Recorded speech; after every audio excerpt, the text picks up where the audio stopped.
আসসালামু আলাইকুম ওয়া রাহমাতুল্লাহ। গত ভিডিওটি প্রকাশের পর অনেকেই আমাদের এই ক্যাম্পেইনে অংশগ্রহণ করেছেন। এই সহযোগিতার মাধ্যমেই বহু রোজাদারের ইফতার নিশ্চিত করা সম্ভব হচ্ছে।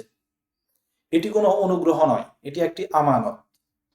আল্লাহ তাআলা কুরআনুল কারীমে ইরশাদ করেন, তোমরা যা কিছু ব্যয় করো, আল্লাহ তা পূর্ণরূপে তোমাদের প্রতিদান দেবেন।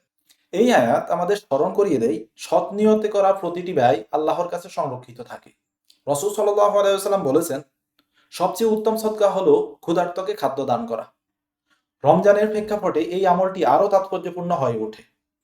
ইফতার শুধু একটি খাবার নয়, এটি একটি রোজাদারের জন্য স্বস্তি, একটি পরিবারের জন্য সম্মান এবং দাতার জন্য একটি স্থায়ী সওয়াব।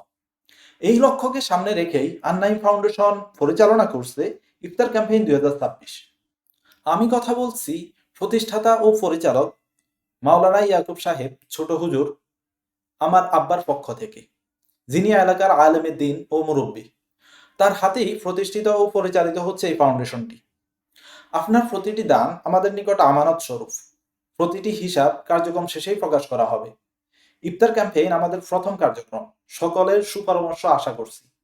আপনার অংশগ্রহণ আরো অনেক গরিব পরিবারের ইফতার নিশ্চিত করতে পারে। আজ অংশ নিন, মানবতার পাশে থাকুন, আন্নাইম ফাউন্ডেশনের সাথেই থাকুন। ধন্যবাদ।